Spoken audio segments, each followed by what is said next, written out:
Hey everybody, it's Jason Blaha here, and today I want to chat with you guys a little bit about some of the really weird ideas people have about TRT, which is testosterone replacement therapy.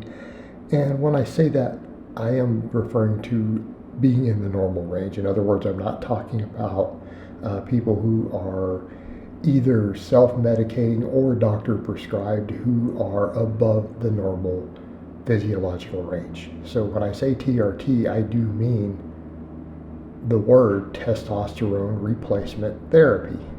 I mean that term literally in the medical sense. The word replacement. All right. Look that up. If you're not familiar with the word replacement, go get a dictionary and look the word up. Okay. For those of you who maybe, I think the confusion is some people are not English speakers. It's not their primary language when they hear this. Go look up the word replacement. All right, now that being said, people have these ideas. They're like, well, and I hear this, but if a person is healthy and they go on TRT, it's going to increase their levels. It's like, well, no, not really, because what people don't understand is that when exogenous testosterone is put into the human body, and again, your body doesn't care whether you did it yourself or it came from a doctor, right? The effect is the same. Something has been put into your body. All right. It suppresses your normal production. It works through the negative feedback loop. And when your body senses that these testosterone levels are going up, it just stops making it. It wants to keep you at that homeostasis. Okay? It wants to keep you there. So it will just stop making whatever amount you're putting in. So if you put in X amount, it will cut that same amount out of what it makes for you because it doesn't need it, right? It's like, well, we're already there. So the thing is, if you just put a replacement amount in, your levels are not going to go up. And that's what people are failing to understand for some reason. And it's very clear they've never been around the gear world. This is essentially Gear 101 talk. Again, you're suppressed.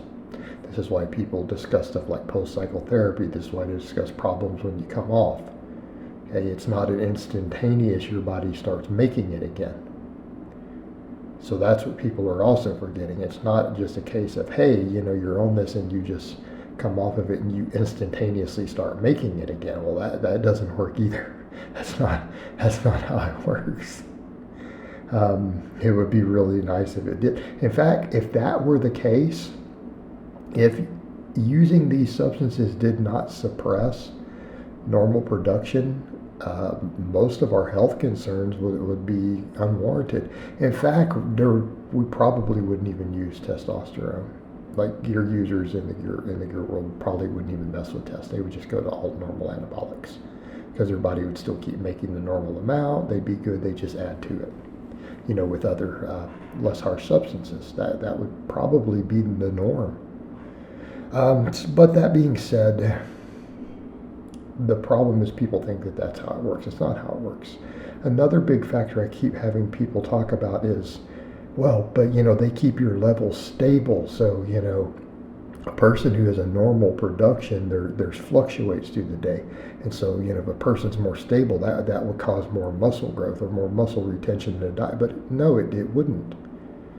Again, people have these strange ideas because two problems. Number one, they see bodybuilders and people who use extremely high amounts of these things and they associate high testosterone with huge muscle growth.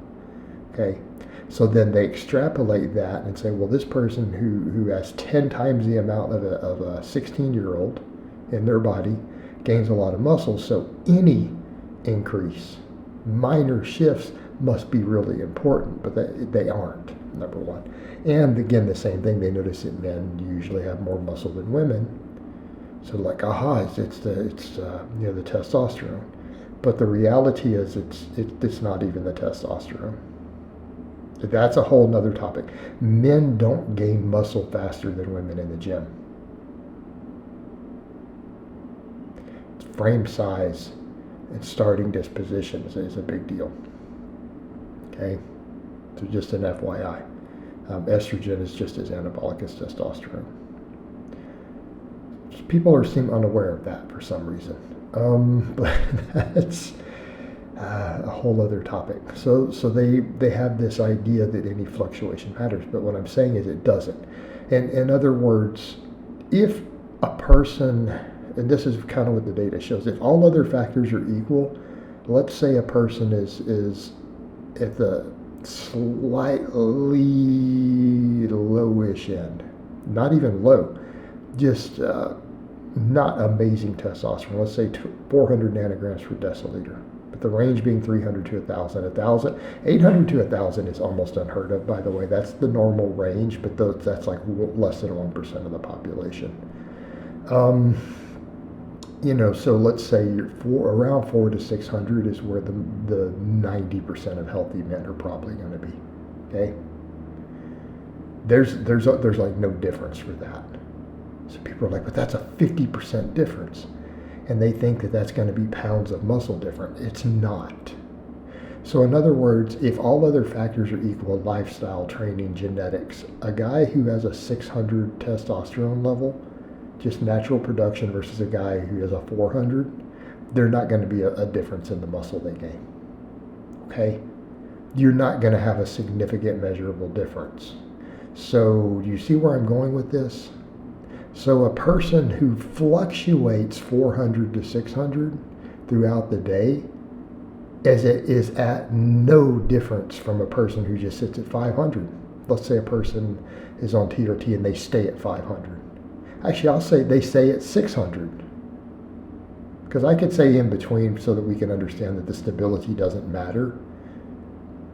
500, there would be no difference in the muscle they gain on a person who fluctuates 400 to 600 back and forth. So that's a myth. That's nonsense.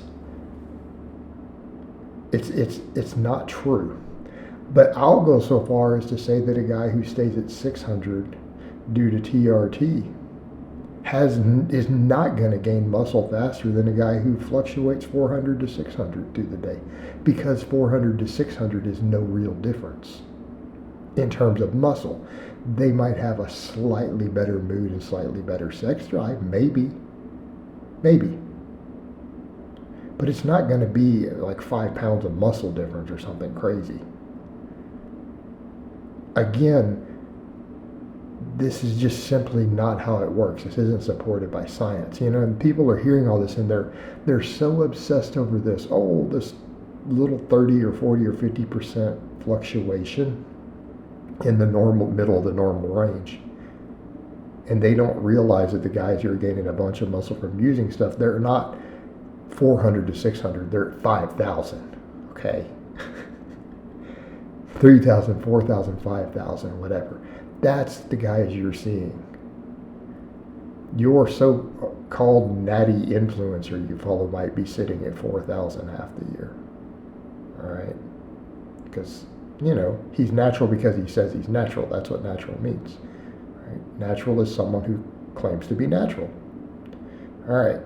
Now that we got that out of the way, hopefully people understand this a little bit better. All right, guys, but that's really all I have to say on that today. I hope it's been informative, and I'll talk to you guys next time.